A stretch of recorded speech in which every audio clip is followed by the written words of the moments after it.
Hare Krishna Giriraj Maharaj. Please accept my humble obeisances. All glories to Srila Prabhupada. Jai. So I want to thank you so much for spending time with us. Particularly, you're the first devotee that we approached to begin a series on Srila Prabhupada, the preeminent Shiksha Guru of ISKCON. And one of the reasons, of the many reasons that we asked you to begin this series is because of, you are very well known, but then particularly in my heart, you have such strong fidelity to Srila Prabhupada and, can lead us in one sense. Also, you're actually one of my Shiksha gurus. I've approached you at different points in time. So we're approaching you to illuminate this topic, that Srila Prabhupada is the preeminent Shiksha Guru. I also wanted the audience to know that we spoke a little bit on the phone in terms of what we would be covering prior to this interview. And one of the things we mentioned was that we have some awareness that many of our grand disciples of Srila Prabhupada actually aren't reading Srila Prabhupada's books as much as they could, should, and would. And I'm hoping that that would also be part of our interview today.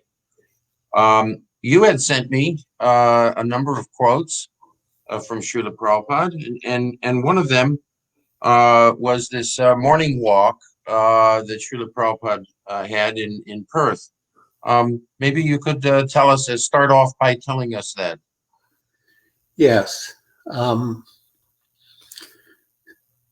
Srila Prabhupada, as the preeminent Shiksha Guru, has to be seen in relation to other acharyas. And in this morning walk, Srila Prabhupada states that we should read the books of the previous acharyas, but that we should read the books first and assimilate what he has given us, and then read the previous acharyas. And I'll read this exchange.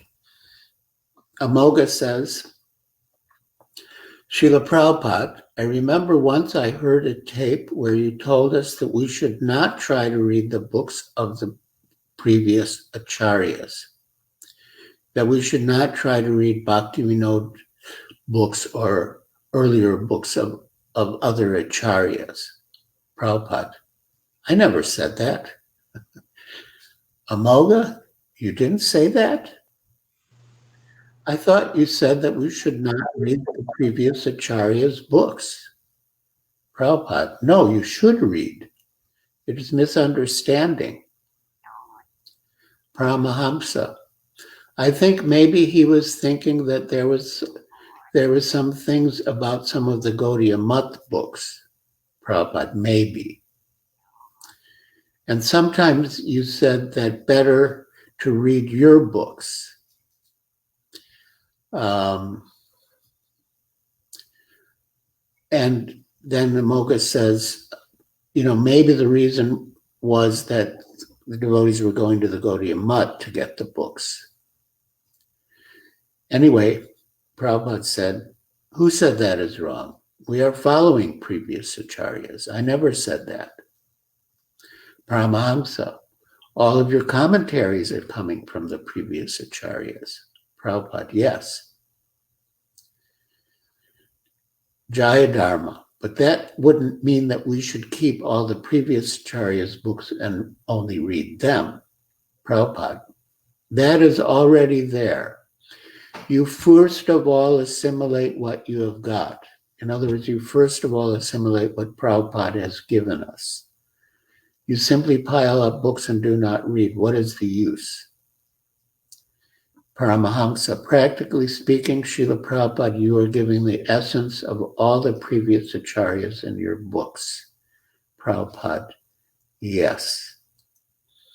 So the purport is that first and foremost, we should read Srila Prabhupada's books, but that we can also read the writings of the previous acharyas and see them in the light of what Srila Prabhupada has given us as our preeminent Shiksha Guru. So, of course, this implies that we have to read Srila Prabhupada's books very carefully and make it a lifelong practice. Yes. Yes, I remember so many letters in which Srila Prabhupada said we should read at least an hour a day, his books. And that brings me to another point. In Chaitanya Charitamrita, Srila Prabhupada says that if we don't read his books, basically we'll just eat and sleep and fall down.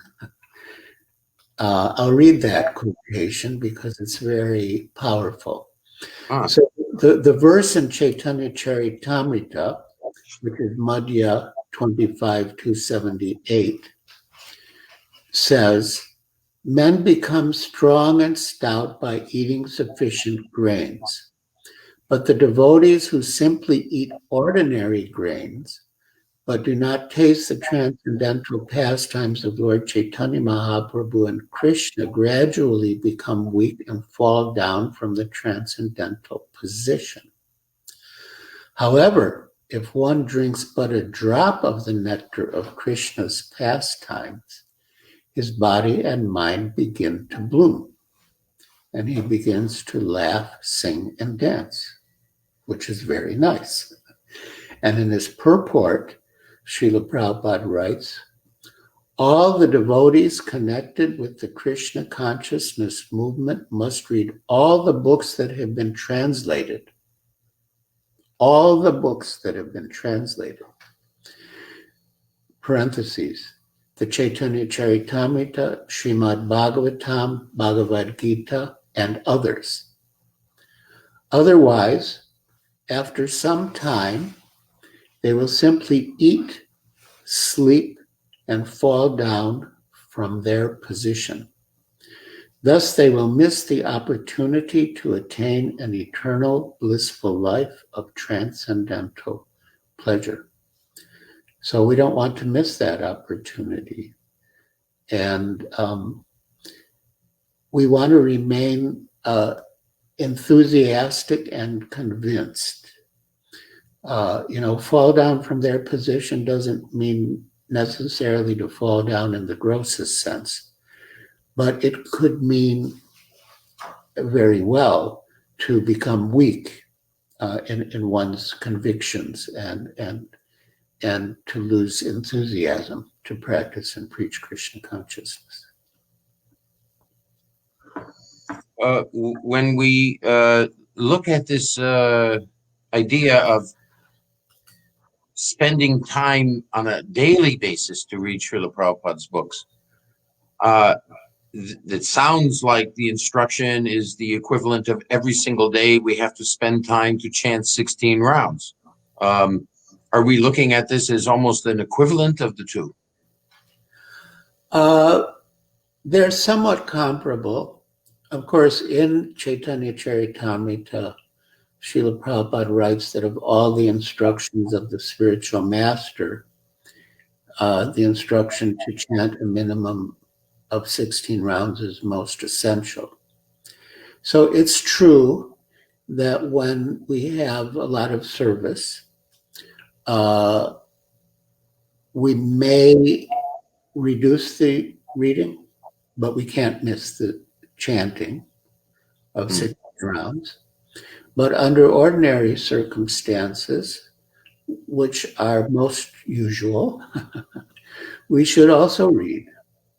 It's very important to have that association with Srila Prabhupada and the previous acharyas.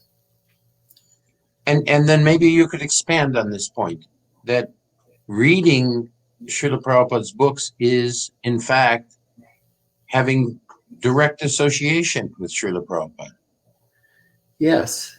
Srila Prabhupada said his purports are his personal ecstasies. And not only are we associating with Srila Prabhupada, but we're associating with him in his most ecstatic mood.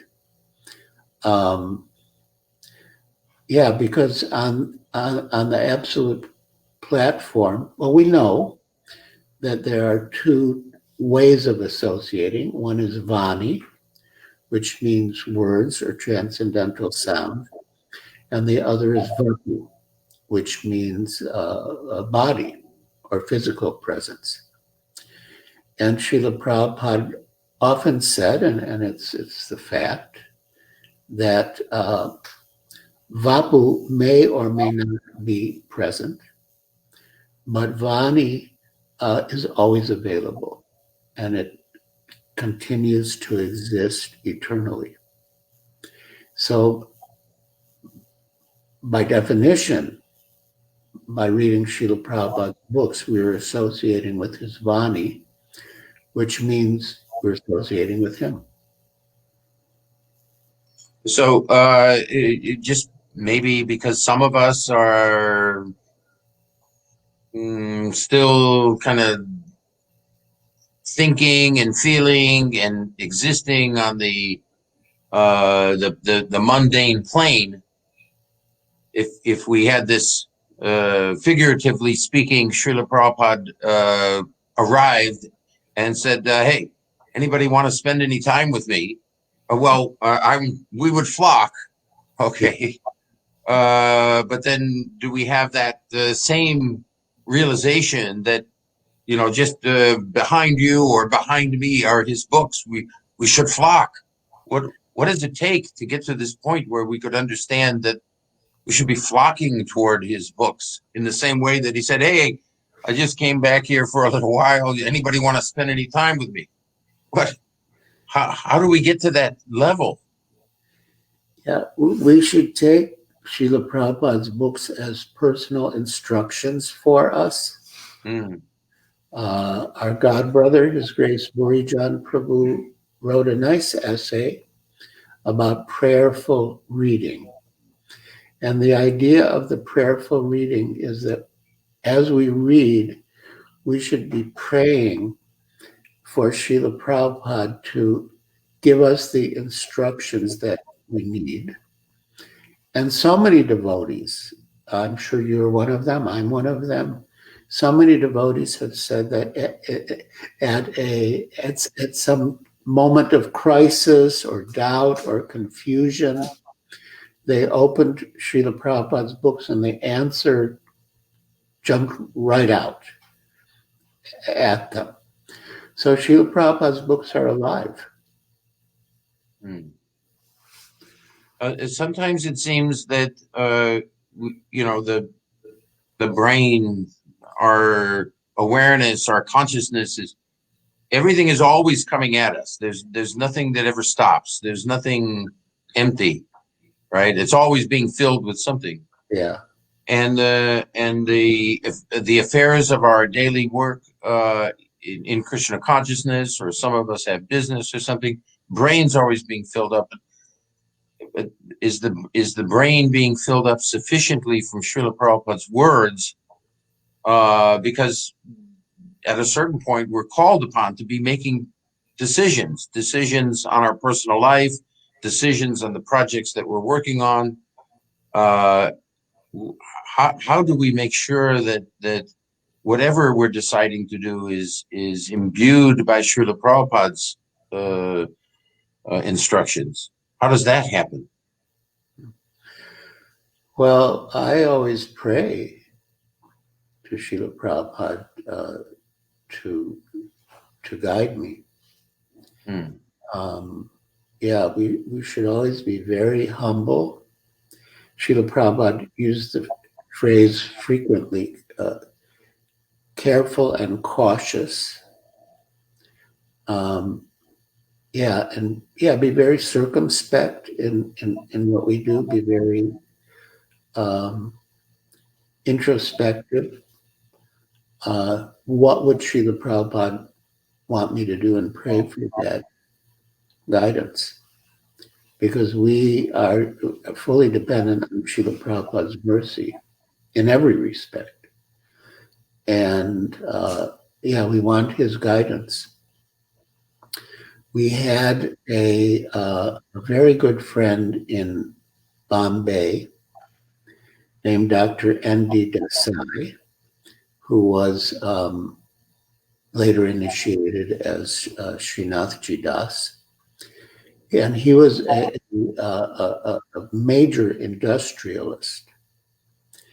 And, sometimes I would visit his home early in the morning. And I would see him like 7 o'clock sitting. He had this beautiful furniture covered with silk, but he would be sitting cross-legged and very attentively chanting. And his father, Mr. D.D. Desai, was a very shrewd businessman and a member of parliament. And after he passed away, the talk, because I was, in those circles, the talk amongst the business community was that they didn't know how the son was going to manage the industries. And he made the industries grow. I mean, he started new ones.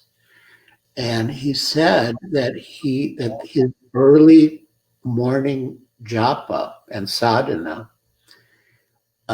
gave him a lot of inspiration about how to conduct his businesses. So, I'm not saying that should be our motive, but it's a byproduct. It helps in all spheres of life. Sometimes I find, even myself, but then I'm aware of other devotees that it's almost like it's difficult to sit and read for any length of time. Why is that? Is it just the fickleness of the mind? Is it some lack of attraction? What is affecting us in such a way that we don't spend more time reading? Yeah, well, I've heard that in this age of the internet, people's attention spans are shorter, but that's really not an excuse. I think we need to sit down and be peaceful and have that quality time with Srila Prabhupada through his books, and understand that he's speaking to us through his books, and be alert. What is he saying to me that's relevant to my life that I can apply? And then the other thing that you mentioned is also there about taste. We may lack taste, which calls to mind Rupa Goswami's verse in the Upadeshamrita, Syat Krishna Charitadi Sutapta Pitta, that one who is afflicted by the disease of jaundice can't taste sweet things as being sweet. But the Ayurvedic cure for jaundice is sugar candy. And even though it tastes bitter, one takes it as a medicine. And as one takes the medicine and gradually returns to health, he tastes that sugar candy, which is sweet, but tasted bitter because of his jaundice condition. That jaundice is avidya, which means ignorance. He gradually tastes it as sweeter and sweeter. And then when he's cured, he can taste it as it is, sweet like nectar. So it's even if we think it's a bitter medicine, which it's not really, but if we should still take it. My advice. You started earlier speaking about, it's fine to read Acharya's previous Acharya books, but we should be reading Srila Prabhupada's books first. I have a certain awareness that many of Srila Prabhupada's grand disciples, they're reading their own spiritual masters' books first and putting other books, including Srila Prabhupada's books, almost in a secondary category. I'm pretty sure that there are some devotees that feel that way. Is that like a misunderstanding, or maybe something that's not quite right? It sounds like it. I know His Holiness Devamrita Swami, who's written some excellent books. He tells his disciples that they must read Srila Prabhupada's books, maybe an hour a day, because he puts Srila Prabhupada's books in a different category.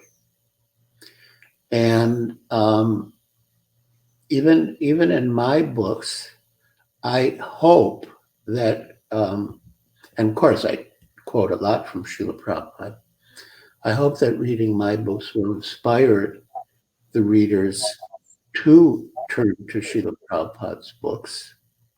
I consider mine to be sort of supplementary to the main books, which are Srila Prabhupada's.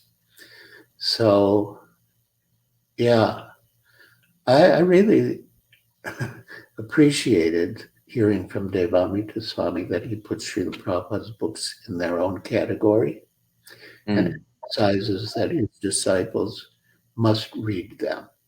Do you have any sense of, on a long-term basis, let's say over years, two paths, regularly reading Srila Prabhupada's books on a really regular basis, as almost like a sadhana, a daily basis, and not really reading Srila Prabhupada's books so much? Let's roll down 10, 15, 20 years. What's the difference between these two in terms of where we will be in our devotional progress? Well, the phrase that comes to us is like a ship without a captain. Srila Prabhupada, and there is that verse in the Bhagavatam. We think we met your goodness by the grace of providence to be the captain of our ship that can go over the dangerous ocean of Kali. So that verse refers to Srimad Bhagavatam. But we get Srimad Bhagavatam from Srila Prabhupada. And so that verse equally applies to Srila Prabhupada. And if we want to have a captain on our ship to lead us across the dangerous ocean of Kali, we need to read these books. Otherwise, we're going to adrift in the ocean with no real direction. One of the quotes you sent me, Maharaj, it started with the Sri Vishnu Duta Uvacha. Yeah. Maybe you can talk to us about that, even read it for us. Yeah. This is a very, very significant. In this talk, I'll read the translation of the verse first. The blessed messengers of Lord Vishnu, the Vishnu Dutas, said, if you are actually servants of Yamaraj, you must explain to us the meaning of religious principles and the symptoms of irreligion. That's Bhagavatam 6.1.3. This concerns the Ajamil on his deathbed. Ajamil had become very sinful, so the Yamadutas, the messengers of Yamaraj, came to take him to be punished. But at the last moment, he called the name of his son, Narayan, to whom he was very attached. And because he chanted the holy name of Narayan, the Vishnu Dutas came. So they challenged the Yamadutas, and to explain. And Srila Prabhupada relates this to us, and I'll read it. It's very instructive. So, the blessed messengers of Lord Vishnu, the Vishnu Dutas, said, if you are actually servants of Yamaraj, you must explain to us the meaning of religious principles and the symptoms of irreligion. The Yamadutas had challenged, who are you interfering in our business? We have come to arrest him. This is Prabhupada speaking. So the counter challenge was, you said, we are servants of Dharmaraj. It is his jurisdiction. This person is impious. So this is the jurisdiction of Dharmaraj. He has to try the case and give him punishment. Criminal department, law and order. So you cannot interfere with us. Therefore, Prabhupada says, the challenge was replied by the Vishnu Dutas. If you are actually representatives of Dharmaraj, who tries the cases of Dharma and Adharma, first of all, explain what is Dharma and what is Adharma. And Srila Prabhupada continues, this is a very nice challenge. Suppose if you say, we are Krishna conscious persons, one may challenge you. First of all, explain what you know about Krishna. That is quite natural. If you do not know about Krishna, you have no right to say that I belong to the Krishna consciousness movement. You have no right to say. So your position is like that. Simply if you have tilak and kanti, neck beads, that does not mean that you belong to the Krishna consciousness movement. Any cheater can do that. You must know the philosophy. If one challenges, you must reply. Therefore, Bhaktivinoda Thakur has sung a song indicating these cheaters. He says, Ayota eka kalira chela. Here is a disciple of Kali. What kind of chela, disciple? Nake tilak galaya mala. He has got tilak and galaya mala, neck beads, bus, that's all. He does not know what is the philosophy. If you do not know the philosophy of Krishna consciousness, if you simply mark your body with tilak and kanti, then you are not a proper servant. You are not qualified. So tilak and mala is necessary, just like a policeman. A bogus man, if he dresses like a policeman, he's not a policeman. He must know what is the police law, criminal law, who is to be punished, who is not to be punished, what is criminality, what is innocence. All these things he must know. So as members of the Krishna consciousness movement, we have to know Krishna, the philosophy of Krishna consciousness. That can be achieved by reading Srila Prabhupada's books and, hearing his lectures, but first and foremost, reading his books. Then we can be proper members of the Krishna consciousness movement. Wonderful. But is there something to be said for reading in the association of devotees, and maybe even best to seek out devotees that we feel are more advanced than us? How does the association element enter into reading Srila Prabhupada's books? Yes. It's Satam Prasanga Mama Virya Sami. The topics are relished in the association of devotees. On occasion, when God brothers have come to stay with me at my ashram, we have, taken out Srila Prabhupada's books and discussed interesting portions, or maybe even challenging portions. Challenging means hard for us to understand fully. And in that association, discussing Srila Prabhupada's books, the meanings come out more. So yeah, I highly recommend that. I heard that there was a Vaishnavi retreat in which the ladies were discussing Srila Prabhupada's books together and really unpacking more and more meanings from them. And I don't recall all the exercise, but I'm sure one was, what is Srila Prabhupada saying to me? What can I take from Srila Prabhupada's words that will, improve my life? And that's a very good point. It's a very good. I know of, I'm sure you know Kaishori of the BBT. Yes. I know for a fact that she conducts weekly readings where she has as many as 25 or 30 devotees on a conference call, and all they do is read. And then have some occasional discussions about it, but it's just like reading time, and it just helps to, okay, this is a time where we're all going to read together, and they just take turns reading, and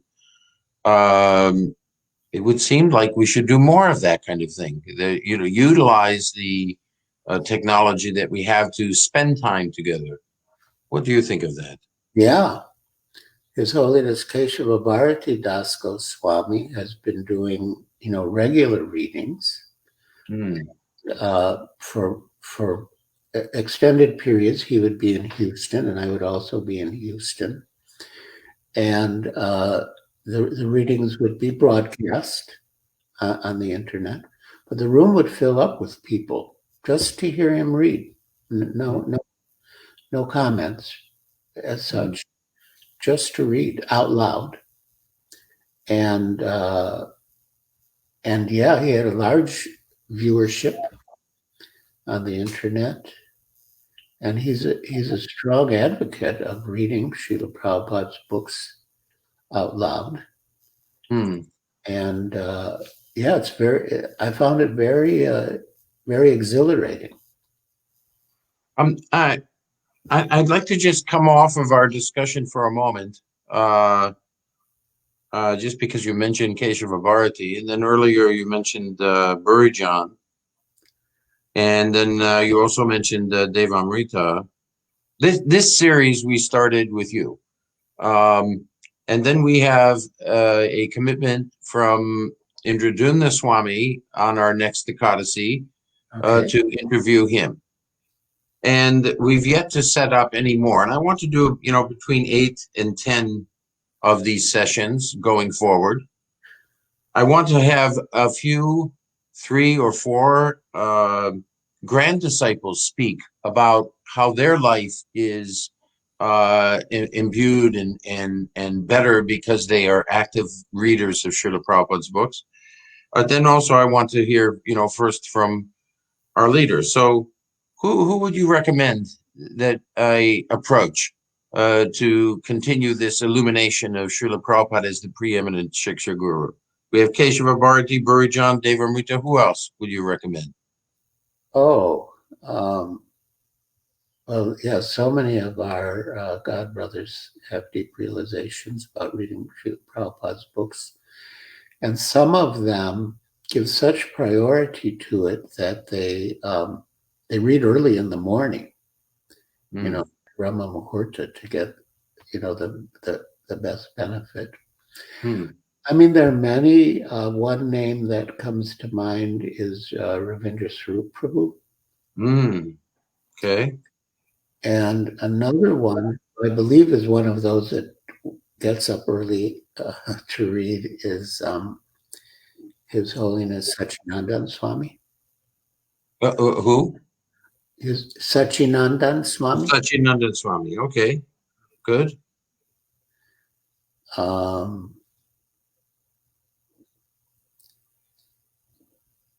Satsvarupa Das Goswami. Oh, okay. There's so many good choices. Oh my God, I haven't talked to him for 30 years, 40 years. Wouldn't that be wonderful? Yeah. Okay. He was once my GBC. Nice.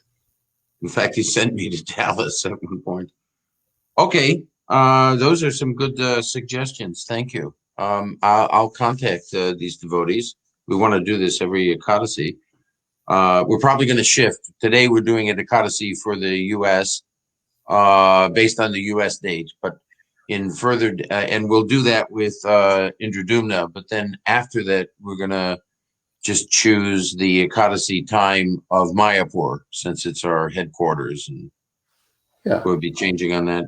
You sent me one other document as part of this. It started out with in difficult times like this. Maybe you could speak to that and even read some portions of this email. Yeah. I mean, we are in difficult times. And I mean, within the difficult times, there have been more difficult times. And, naturally, I feel like an urge to do something, to help people, to help the world. And at that time, I feel the urgent need for Srila Prabhupada's books to be distributed and read in large numbers. Mm.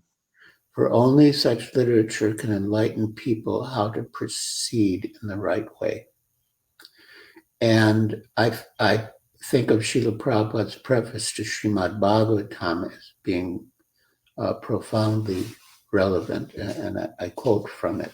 And you'll see how it perfectly addresses the need of human society. Srila Prabhupada writes, quote, "We must know the present need of human society. And what is that need? Human society is no longer bounded by geographical limits to particular countries or communities. And the world tendency is toward one state or one human society. The ideals of Srimad Bhagavatam are based more or less on the oneness of the entire human society, nay, of the entire energy of living beings. The need is felt by great thinkers to make this a successful ideology. Srimad Bhagavatam will fulfill this need in human society. It begins, therefore, with an aphorism of Vedanta Sutra, Janmadhyasya to establish the ideal of a human, of a common cause. So this is the thing. There's so much disunity. I mean, it's incredible. Kali is really active. Kali means literally. Kali means quarrel, age of Kali. So we need a common cause that can unite everyone. And the common cause is the origin of everything, Krishna. Human society at the present moment is not in the darkness of oblivion. It has made rapid progress in the fields of material comforts, education, and economic development throughout the entire world. But there is a pinprick somewhere in the social body at large. And therefore there are large-scale quarrels even over less important issues. There is need of a clue as to how humanity can become one in peace, friendship, and prosperity with a common cause. Srimad Bhagavatam will fulfill this need, for it is a cultural presentation for the re-spiritualization of the entire human society. Hmm. there's another paragraph, but for the sake of time, I'll just skip to the end. Srimad Bhagavatam is the transcendental science, not only for knowing the ultimate source of everything, but also for knowing our relation with Him and our duty toward perfection of the human society on the basis of this perfect knowledge. I am hopeful of its good reception by the thinkers and leaders of society. So yeah, when I think of what the solution is to the world's problems, I think of Srimad Bhagavatam. That people should read it and be guided by it. The notion that we can distribute books in a virtual sense is there. I know that some people have made some progress. I do wonder whether we are utilizing all of the tools necessary to connect in the distribution of Srila Prabhupada's books.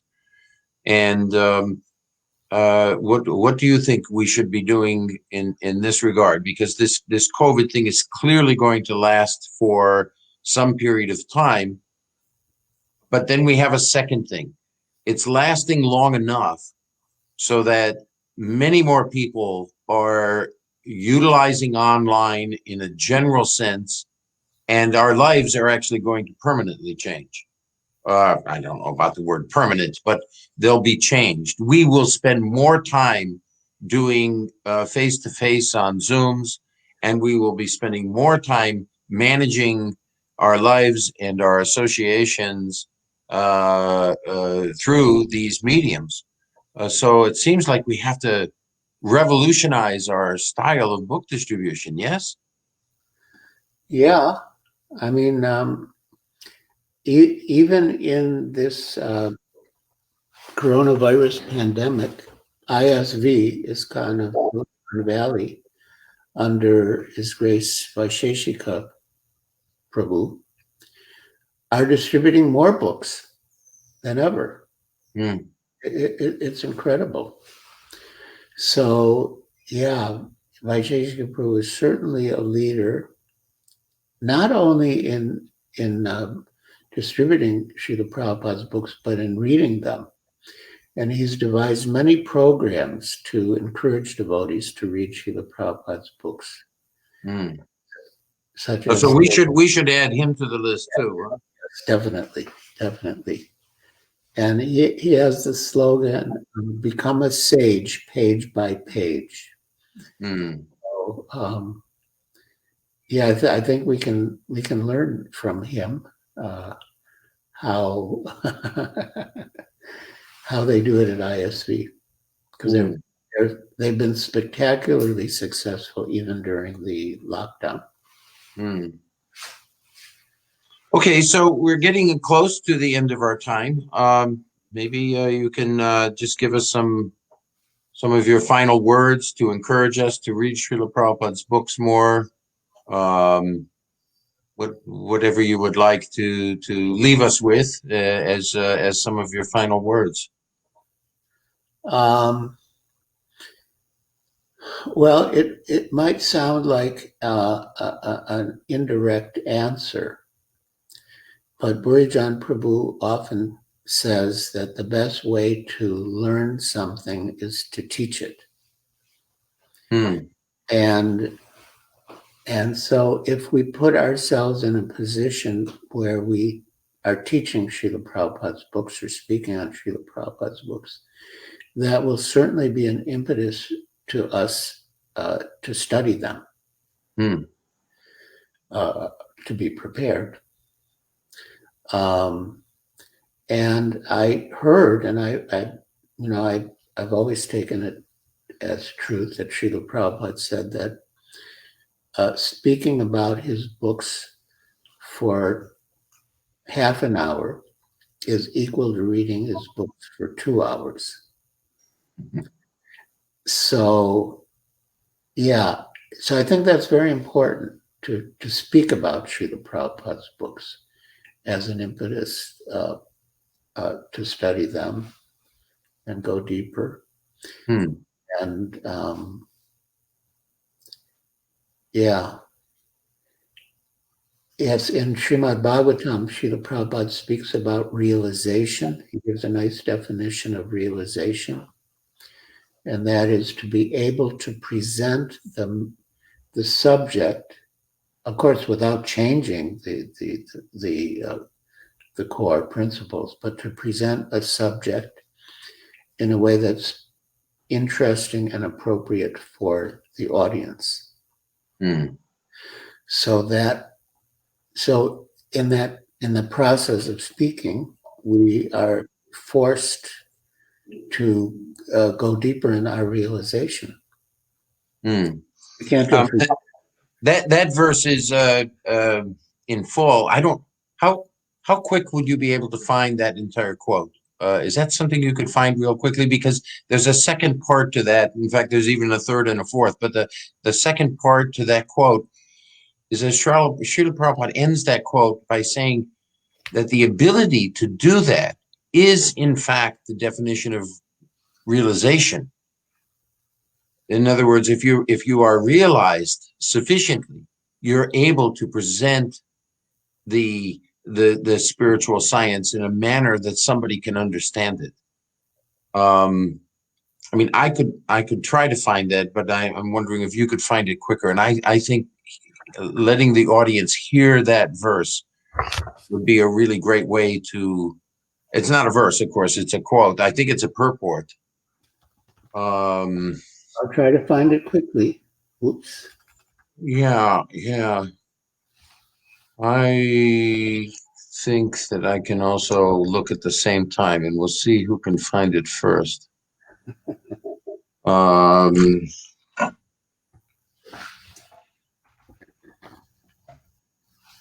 Because it is, in fact, I use that verse when I teach marketing to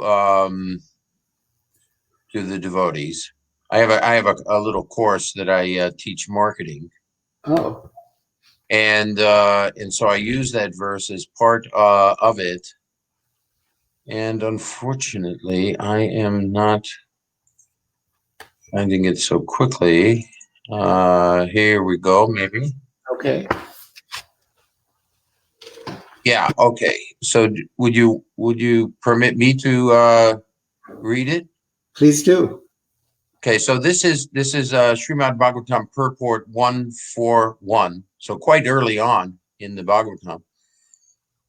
Personal realization does not mean that one should, out of vanity, attempt to show one's own learning by trying to surpass the previous acharya. He must have full confidence in the previous acharya, and at the same time, he must realize the subject matter so nicely that he can present the matter for the particular circumstance in a suitable manner. No, the original purpose of the text must be maintained. No obscure meaning should be screwed out of it, yet it should be presented in an interesting manner for the understanding of the audience. And then he ends that this is called realization. So that's that's the full purport, I think, that you were referring to, yeah? Yes, it is. Yeah, it's very, very important. It's a cornerstone of our marketing, because you could understand that the essence of marketing Krishna consciousness is embedded in his words there. Yes. Yeah. Okay. I think we're good. I really appreciate your time. I'm feeling quite honored to be in your presence. It's a pleasure. I'd like to come and see you as soon as this COVID thing gets over, but whenever that is, I have no idea. I want to thank you so much. It's truly a pleasure, and thank you for organizing this series. Okay. All glories to Srila Prabhupada. Hare Krishna. It's to Srila Prabhupada. Thank you, Maharaj. Thank you.